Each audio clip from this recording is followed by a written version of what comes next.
প্রিয় দর্শক, আজকের বিষয় স্বপ্নদোষ আসলে কি রোগ নাকি স্বাভাবিক বিষয়।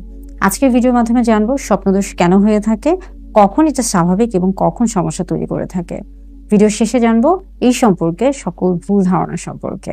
হ্যালো ভিউয়ার্স, আসসালামু আলাইকুম। আমি ডক্টর নুসরাত জাহান দৃষ্টি কাজ করছি sexual health educator, clinical councillor এবং ক্লিনিক্যাল সোশ্যাল ওয়ার্কার হিসেবে। স্বপ্নদোষ, যা নাইটফল বা নকটার্নাল এমিশন নামে পরিচিত, স্বপ্নদোষের ক্ষেত্রে কি হয়ে থাকে? এখানে মূলত পুরুষদের শরীরে প্রতিনিয়ত যে বীর্য তৈরি হয়ে থাকে সেটা যখন জমে যায়, অর্থাৎ সেটা নিজে থেকে বের হয়ে আসে, এবং এই পদ্ধতিকেই মূলত স্বপ্নদোষ বলা হয়ে থাকে।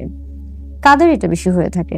পুরুষদের যে কোনো বয়সে হতে পারে, তবে হরমোনের তারতম্যের কারণে এটা মূলত কিশোর এবং তরুণদের মাঝে বেশি দেখা দিয়ে থাকে। কখন এটা হয়ে থাকে? যখন বীর্য নিজে থেকে নির্গমন হয়ে থাকে, অর্থাৎ যখন অতিরিক্ত পরিমাণে জমে যায় তখন এটা দেখা দিয়ে থাকে। এই ক্ষেত্রে বেশ কিছু ভুল ধারণা রয়েছে, যেমন অনেকে মনে করে থাকে এটি একটি স্থায়ী রোগ, এবং অনেকে মনে করে থাকে খারাপ কাজের কারণে এমনটা হয়ে থাকে। আবার অনেকে মনে করে থাকে এর ফলে শরীরে দুর্বলতা কাজ করে থাকে। এই প্রত্যেকটাই ভুল ধারণা।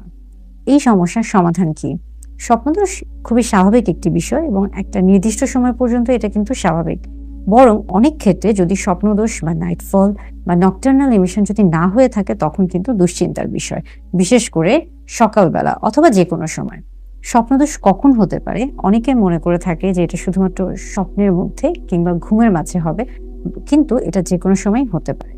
স্বপ্নদোষের ক্ষেত্রে এটা যেহেতু একটি স্বাভাবিক বিষয়, কিন্তু যখন এটা সমস্যা তৈরি করে থাকবে তখন অবশ্যই দ্রুত চিকিৎসকের শরণাপন্ন হতে হবে। স্বপ্নদোষ নিয়ে অনেকেই লজ্জা পেয়ে থাকে, ভয় পেয়ে থাকে, অনেকে মনে করে থাকে এই ক্ষেত্রে পরবর্তীতে বাচ্চা হতে সমস্যা হবে। এমনটা না, বরং এটা খুবই স্বাভাবিক শারীরবৃত্তীয় প্রক্রিয়া, এবং এই সমস্যা নিয়ে দুশ্চিন্তা করার কোনো কারণ নেই।